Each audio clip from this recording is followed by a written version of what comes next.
கன்னிராசிக்காரர்களுக்கு super duper மாதம் அது. அதாவது ஒரு ஒரு நிலையில் பார்த்தீங்கன்னா எதிர்பாராத அதிர்ஷ்டங்கள் செயல்படக்கூடிய மாதமாக இந்த மாதம் அமைஞ்சிருக்கு. ராசிநாதன் 11ஆம் இடத்தில் இருக்கிறார்.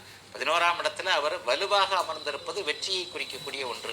10ஆம் இடத்துல சூரியனும் குருவும் சேர்ந்திருப்பது கவர்மெண்ட் சம்பந்தப்பட்ட விஷயங்கள்லாம் இந்த மாதத்தில் முதல் பகுதி 15 நாட்களுக்குள்ள நல்லா இருக்கும்ன்றதை காட்டுது.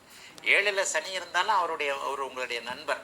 6, 12ஆம் இடங்கள்ல கேது இருக்கிறது. எதிர்ப்புகள், கடன் நோய் போன்றவைகள் உங்களுக்கு பக்கத்திலேயே வரக்கூடாது அப்படிங்கிறத காட்டுது. ஆக கன்னிராசிக்காரர்களுக்கு 80% மேல நல்லவைகள் நடக்கக்கூடிய யோக மாதமாக இந்த மாதம் அமையும். இதுல இன்னும் ஒண்ணு என்ன அப்படின்னு பாத்தீங்கன்னா, கூடுதலாக உங்களுடைய பிறந்த ஜாதக அமைப்பிற்கு ஏற்றார் போல அதுலேயே நல்ல விதமான ஜாதக தசாபுக்திகள் நடந்துகிட்டு இருந்தா கன்னிராசிக்காரர்களுக்கு மிகப்பெரிய நல்ல மேன்மைகள் இருக்கக்கூடிய தன்மைகள் இப்போது இருக்குதுங்க. லாபத்தில் இவர் இருக்கிறது, புதன் இருக்கிறது, அவரே தொழில் ஸ்தானாதிபதியாக இருக்கிறது.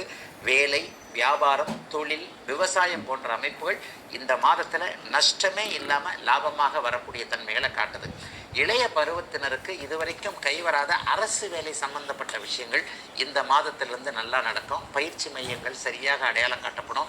இந்த வருஷம் பாஸ் பண்ணிடலான்ற ஒரு நம்பிக்கை கண்டிப்பாக இளைய பருவத்தில் கவர்மெண்ட் வேலைக்காக எதிர்பார்த்து காத்து கொண்டிருப்பவர்களுக்கு சர்வ நிச்சயமாக உண்டு.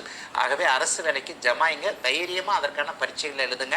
அடுத்தடுத்து வரக்கூடிய மாதங்கள் உங்களுக்கு பாசிட்டிவாக இருக்கும்.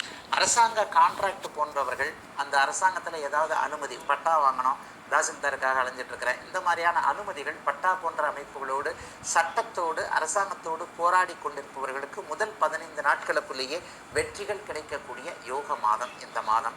அப்பா வழி சம்பந்தப்பட்ட விஷயங்கள் நல்லா இருக்கும். சிலருக்கு சொந்த ஊருக்கு போகக்கூடிய பாக்கியங்கள் இருக்கும். 8ல் சுக்கிரன் ஒரு நிலையில் நன்றாக இருக்கக்கூடிய காரணத்தினால எதிர்பாராத அதிர்ஷ்டம் கண்டிப்பாக உண்டு.